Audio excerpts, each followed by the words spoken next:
Olá, você ligado no Notícias Agrícolas, eu sou o Guilherme Dorigatti, nós damos sequência à nossa programação, dessa vez para falar sobre o mercado do milho. Vamos acompanhar o que tem movimentado as cotações e o que a gente pode esperar dos preços daqui para frente. Quem vai ajudar a gente a entender melhor esse cenário do mercado é o Roberto Carlos Rafael, da Gemini Corretora, já está aqui conosco por vídeo. Seja muito bem-vindo, Roberto, é sempre um prazer tê-lo aqui no Notícias Agrícolas.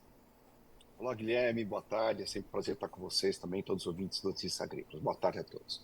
Roberto, uma sexta-feira de queda nos preços, mas se a gente olhar as movimentações da semana, elevações para essas cotações do milho. O que tem influenciado o mercado nesses últimos dias? Sim, a gente falando especificamente de hoje, né, Guilherme, está um dia bem sextou, tá? Porque, na verdade, a gente está com a sexta-feira normalmente já tem menos volume, está em negociação, apesar que nós somos um mercado com muita restrição de oferta também, mas como nós tivemos aí uma queda em Chicago, estamos tendo uma queda na B3, queda no dólar também, então tudo isso deprime um pouco as cotações e aí os movimentos ficam um pouco menores. Apesar de a gente ter feito hoje um negócio aqui até 50 centavos mais alto do que ontem no físico, né? Mas pelo menos os indicadores de CBOT e B3 de câmbio estão trazendo para baixo, né? E o interessante é que o dólar hoje está subindo frente a todas as moedas lá fora, quase mais de 0,5%. E aqui está totalmente o reverso, aqui está caindo 0,2%. Tá? E o dólar, normalmente, ele tem uma posição inversa para as commodities, né? Então, quando ele sobe, as commodities caem. Por isso que Chicago tem aí uma queda também, um pouco das explicações, além de clima, avanço de colheita, tal, clima aqui na América do Sul, caiu. O mercado, como você me perguntou dias atrás, na verdade, a gente passou praticamente aí um bom período lá atrás, foram 40 dias atrás, o mercado ficou lateralizado, né? O mercado vinha com um passo ali bem de lado, teve a colheita da safrinha, tudo, e o mercado teve de lado. E quase no finalzinho da safrinha, o produtor começou a segurar, então a restrição de ofertas, né? A gente tem muito milho físico, mas o disponível comercial ficou baixo. E aí nós tivemos essa questão climática, né, Guilherme? Aliado um pouco com o Chicago também subindo. Chicago, em alguns momentos, também subiu, até por conta do clima aqui no Brasil. Então aí nós tivemos os preços subindo e o produtor segurando suas ofertas.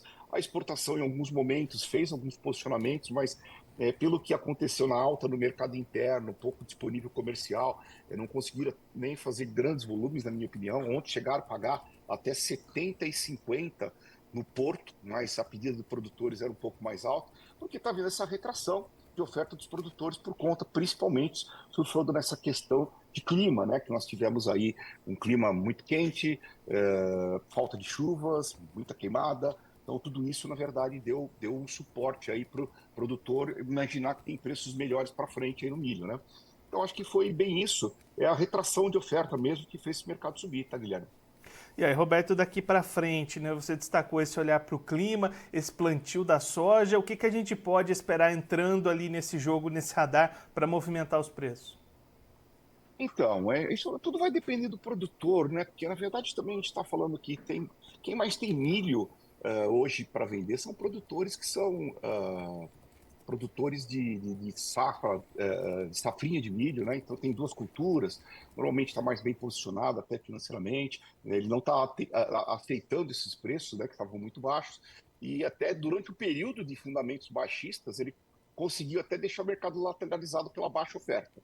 Então, o que nós temos agora para frente são condições climáticas melhores, vêm as chuvas por aí, e aí nós vamos ver o que vai acontecer, na verdade, com a intenção do produtor, porque também, historicamente, o produtor, quando entra o período de chuvas, ele tem que para plantio, ele vai para trás da porteira e às vezes esquece um pouco a comercialização, porque ele está em cima dos trabalhos de campo, né, Guilherme?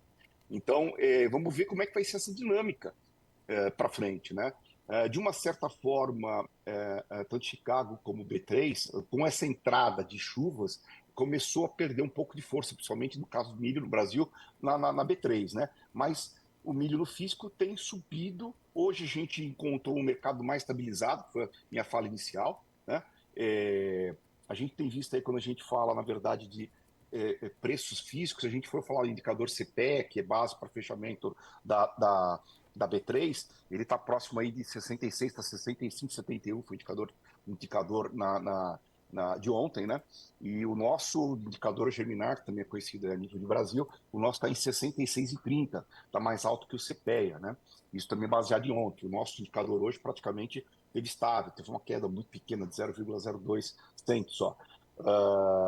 Então, assim, Guilherme, a gente vai precisar saber o que o produtor vai querer fazer com essa entrada de chuva, se vai começar a se posicionar um pouco, porque aquela questão de balanço de oferta e demanda ainda persiste e a gente está percebendo aí que acabou de sair as exportações brasileiras. Nós exportamos aí nesse mês de setembro 6 milhões e 400 mil toneladas. Isso foi 27% a menos do que o ano passado, que o ano passado foi 8.700. No ano, nós temos acumulado até agora, no ano agrícola, que é de fevereiro até agora, nós temos 19 milhões e meio de toneladas já exportadas. O ano passado era 28 milhões, tem então 8 milhões de toneladas a menos, né? E eu faço uma projeção aqui, que do jeito que anda, que os negócios da exportação eles estão caminhando muito lentamente, é possível que a gente chegue aí numa exportação abaixo de 40 milhões. Meu número hoje seria alguma coisa ao redor de 38, tá? Talvez chegando em 36 a 40. Na média, eu estou achando que uns 38 milhões é o que deve sair, porque nós já estamos chegando no final do ano, o line-up está baixo, né, em relação ao período do ano que está 4 milhões e meio. Então, isso, na verdade, qual a leitura que nos dá? Nós vamos ter aí, na verdade, um estoque que vai ficar maior aqui no Brasil, né? Do que se fosse uma exportação que a gente talvez pudesse ter chegado a 50 milhões de toneladas. Por que eu falo isso?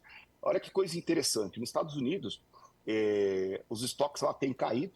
Então, a gente chegou aí no início no ano passado, né? Quando começou a colheita da safra, terminou a safra do ano passado, a gente falava em terminar alguma coisa ao redor de 56 milhões de toneladas na safra americana, e o número do grain stock trouxe 44 milhões e 700, 44 milhões e 300. Então, tem 12 milhões de toneladas a menos. Ainda é muito milho, 44 milhões? Ainda são 44 dias, mas não são mais os 54, 55 que se esperava, né?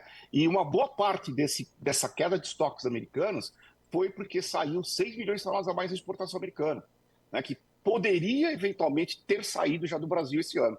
Então, aí fica essa questão de que perdemos um pouco a janela de exportação, então vai ficar um pouco mais de milho no Brasil. Ainda até estimo que, talvez pelos meus números, os estoques de passagem devem ser 2 a 3 milhões a menos do que foi o início deste ano, mas ainda, na minha opinião, são números ainda altos, que podem ficar aí alguma coisa ao redor de 20 milhões de toneladas de estoque de passagem. Precisamos ver como é que isso vai se refletir lá na frente, né? Nas questões de espaço do produtor. Essa dinâmica é difícil até a gente entender, muito porque cada ano que passa também se coloca muito produto em silos bolsa, né? E precisa ver se isso pode ter uma acomodação, mas provavelmente vamos ter uma necessidade de espaço aí para frente. Vamos ver como é que o produtor vai ter que fazer as suas estratégias, né? De fato, agora apareceu um fato novo que são chuvas. Isso trouxe um pouco de preços caindo um pouquinho na B3, mas o físico eu diria que ele vem no viés de alta aí nesses dias, tá? E aí vamos ver como é que vai ser esse comportamento na semana que vem. E aí, Roberto, a gente vinha destacando, né, ao longo desse ano essa expectativa de preços melhores para o milho no segundo semestre. Isso vai se confirmando, então o produtor que segurou essa oferta, que conseguiu carregar esse milho, ele conseguiu preços melhores para fazer essas vendas no segundo semestre? Sim, está conseguindo, principalmente por conta de que o dólar teve uma volatilidade, mas por conta principalmente das preocupações de climas.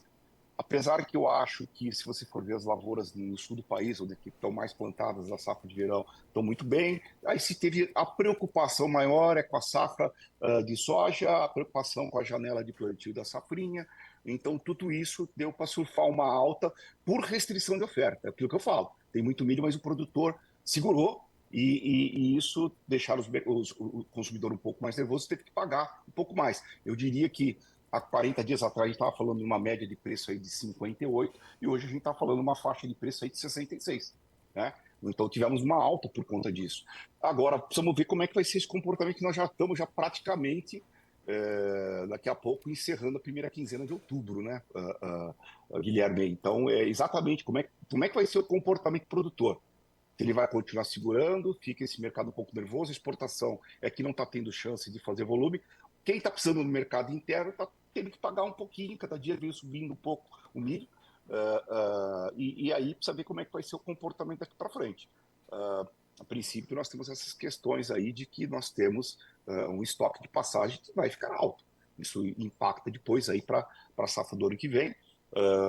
Por hora, a gente é um negócio que, assim, quem souber qual vai ser a dinâmica toda de todos os produtores, como é que vai ser a estratégia dele nesse momento, porque as chuvas estão chegando, ele também vai lá para o plantio, como nós falamos, mas também é uma questão assim, olha, a questão chuvas, na minha opinião, para a safrinha, ela está sendo um pouco especulativa, porque mas isso vai ficar esse tema daqui até o plantio da nossa safrinha, né? Para ver que nível, como é que ela vai ser plantada, se ela vai ser uma safrinha que pode chegar a um pouco mais volume, me parece que já vai ser diferente, ela vai ser um pouco mais, não vai ser tão precoce como foi esse ano que nós passamos, né? Esse era o ponto que eu queria abordar, Roberto. Olhando mais para frente, a gente já pode ter algum reflexo desse cenário de clima para a soja impactando na safrinha de milho, ou ainda é cedo para a gente traçar alguma perspectiva? Eu acho que é cedo, mas foi um fator que, vamos dizer assim, o produtor acreditou que pode ter um problema e segurou. Eu não diria que era para ser assim uma preocupação, mas segurou. Tem condições de segurar, porque também estava vendendo uma parte da sua soja. Enfim, então eu diria que, do ponto de vista de fundamentos, esse período que ficou o mercado praticamente lateralizado, até subindo muito pouquinho, o produtor deu uma peitada até nos fundamentos. A gente estava, pô, Chicago chegou a bater 4 bushel, então, na verdade, agora até melhorou, né? Até porque os Estados Unidos exportou mais com essas quedas dos estoques, né? Então, a gente saiu lá do 4 bushel nesse momento aí, terminando o contrato de dezembro a 4,25, né? Então, é uma questão safrinha. Eu acho que a gente vai estar falando muito nesse tema daqui até a sua conclusão de plantio. Minha opinião, eu acho que ainda se espera que vá se plantar um volume que nós vamos ter excedente para exportação, que essa é a dinâmica do nosso mercado. Apesar que vale ressaltar a questão do etanol, que o etanol é que tem sido a salvação da lavoura também, né, Guilherme? Esse ano aqui, a gente espera que o etanol ele chegue aí a um consumo ao redor de 17 milhões e 300 mil, são quase 4 milhões de toneladas a mais que foi o ano passado. E 2025 a gente espera já próximo de 19 milhões e meio a 20 milhões. E aquilo que a gente falou também, 2030 talvez chegue a dobrar, né? Chegar em 30 milhões de toneladas. Então, a questão de consumo de milho para etanol tem sido também diferencial. E esse é um detalhe importante. Nós tivemos aí esse período de término de safrinha, as indústrias de etanol, que hoje nós temos aí 22 unidades do Brasil que já operam com etanol de milho, principalmente ali no Centro-Oeste, elas foram extremamente agressivas, né? Porque eles precisam comprar esse produto, deixar muita coisa em estoque, porque depois, principalmente essas do Centro-Oeste, vai ter milho depois lá na safrinha do ano que vem. Então é milho para chegar lá em junho do ano que vem. Então eles estiveram bastante agressivos, a gente viu muita presença das etanoleiras no mercado, que aqui a gente pode dizer assim, que nós deixamos esse termo no mercado, e eles, na verdade, foram também um dos principais fatores aí que conseguiu fazer com que os preços tivessem aquecido, porque tava uma demanda muito forte, não só para o consumo, mas acredito eu que eles também formando estoques que precisam para tocar daqui até o ano que vem, até a chegada da safrinha. Roberto, muito obrigado pela sua participação, por ajudar a gente a entender todo esse cenário, todas essas movimentações do mercado. Se você quiser deixar mais algum recado, destacar mais algum ponto, pode ficar à vontade. Não, acho que a gente tinha que falar isso, e expectativa aí por boas chuvas, tomara que venham chuvas para que todo mundo possa plantar e além de tudo nós temos produtividade, né, Guilherme, que acho que isso que é um tema muito importante. Então, o que a gente pode dizer é uma boa fase aí de plantio que vem pela frente, né, e é isso. Roberto, mais uma vez, muito obrigado. A gente deixa aqui o convite para você voltar mais vezes e a gente seguir acompanhando essas movimentações do mercado do milho. Um abraço e até a próxima. Um abraço, boa tarde a todos. Esse é o Roberto Carlos Rafael, da Germinar Corretora, conversou com a gente para mostrar o que tem influenciado os preços do milho nos últimos dias.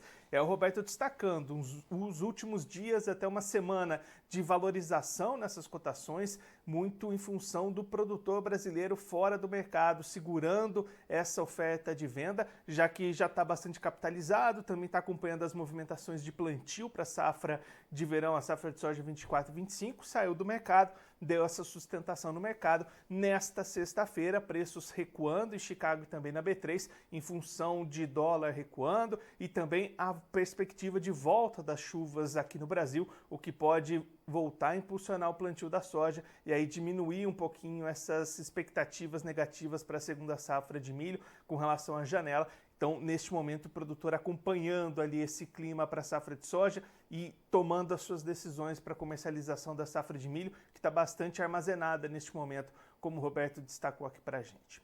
Agora, antes da gente encerrar, vamos verificar como é que ficaram as cotações do milho nas bolsas nesta sexta-feira. Começando pela Bolsa de Chicago, você vai acompanhar os números aí na tela. Bolsa de Chicago recuando nessa sexta, como o Roberto destacou e explicou aqui para a gente.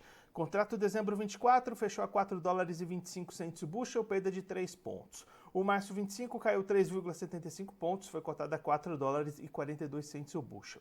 Maio 25, 4 dólares e 51 centos o bushel, perda de 4 pontos, mesma queda do julho 25, que valeu 4 dólares e 56 centos o bushel.